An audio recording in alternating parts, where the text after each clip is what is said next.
எங்களது செம்மாந்த வீர வணக்கத்தை செலுத்துகிறோம். இன்று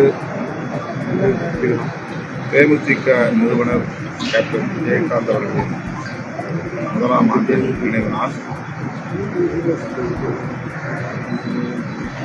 அவருடைய நினைவிடத்திற்கு சென்று விடுதலை சிறுத்தைகள் கட்சியின் சார்பில் அஞ்சலி செலுத்த இருக்கிறோம்.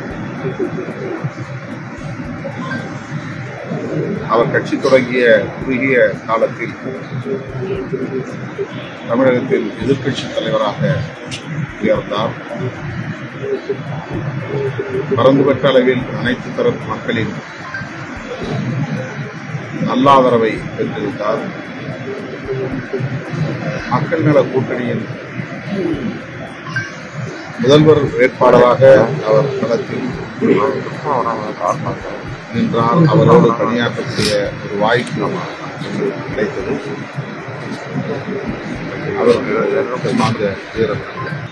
இன்று விடுதலை சிறுத்தைகள் கட்சியின் சார்பில் நாளை 4 மணி அளவில் வள்ளுவர் கோட்டம் வருகிறேன். அமித்ஷாவே பதவி விலகு என்ற கோரிக்கையை வலியுறுத்தி அம்பேத்கர் பெயரை 1000 முறை உச்சரிக்கும் அறப்போர் நடத்துகிறது. அம்பேத்கர் பெயரை உச்சரிப்பது RSS உள்ளிட்ட சத்பரிவார் அமைப்புகளுக்கு எரிச்சலை உருவாக்குகிறது. ஆகவே நாங்கள் அம்பேத்கர் பெயரை 1000 முறை 10,000 முறை 1,00,000 முறை உச்சரிப்போம். மீண்டும் மீண்டும் உச்சரிப்போம். அமித்ஷா பதவி விலக வேண்டும் என்று வலியுறுத்துவோம். அத்தகைய அறப்போராட்டம் இன்றைக்கு தலைநகர் சென்னையில் நடைபெறுகிறது. ஆயிரக்கணக்கான சிறுத்தைகள் பங்கேற்கும் இந்த அறப்போராட்டத்தில் அனைவரும் இந்த முக உருவை அணிந்து அம்பேத்கர் பெயரை உச்சரிக்கிறது. இன்றைக்கு ஆயிரக்கணக்கானோர் அம்பேத்கர் முக உருவை அணிந்துள்ளனர். சார், அந்த அண்ணா பல்கலைக்கழக மாணவி விஷயத்தில் பார்த்தீங்கன்னா நேற்று கோர்ட்டு மிகவும் கண்டனமாக தெரிவிச்சிருக்கு. கமிஷனர் அருண் ஒரு மாதிரி சொல்கிறாரு, வழக்கு ஒரு மாதிரி இருக்குது அப்படின்னு சொல்லிட்டு நீதிமன்றம் கண்டனம் தெரிவிச்சிருக்கு. எப்படி பார்க்குறீங்க?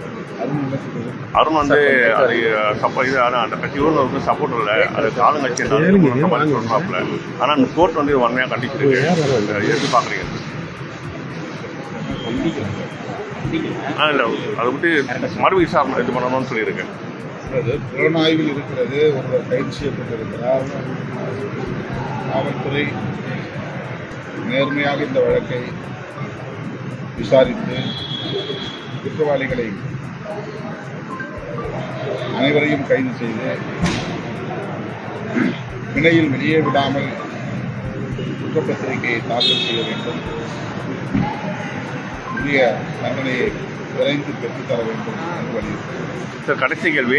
அதே போல் பார்த்தீங்கன்னா கூட்டணி சென்று விட்டால் சுய தன்மையை இழந்து விடுவார்களா? இதுக்கு கண்டன குரல் கொடுத்தாங்க, அடுத்து எந்த ஒரு பெண்ணுக்கும் நடக்காதுன்னு சொல்லிட்டு அன்புமணி ராமதாஸ் குற்றச்சாட்டு வச்சிருக்காரு. எப்படி பார்க்குறீங்க சார்? கூட்டணி சென்று விட்டால் சுய தன்மையை இழந்து விட முடியுமா? கூட்டணிக்காக இதை பற்றி பேசாமல் இருக்க முடியுமா? இதை பற்றி பேசினாதானே அடுத்து உள்ள பெண்களுக்கு நடக்காதுன்னு சொல்லிட்டு அன்புமணி ராமதாஸ் குற்றச்சாட்டு வச்சிருக்காப்புல. யாரை சொல்றாருன்னு குறிப்பாக சொல்ல சார், நீங்க கேட்ட நீங்க சொன்ன பதிலுக்கு தான் அவர் நேற்று கேள்வி எடுத்துருக்காங்க.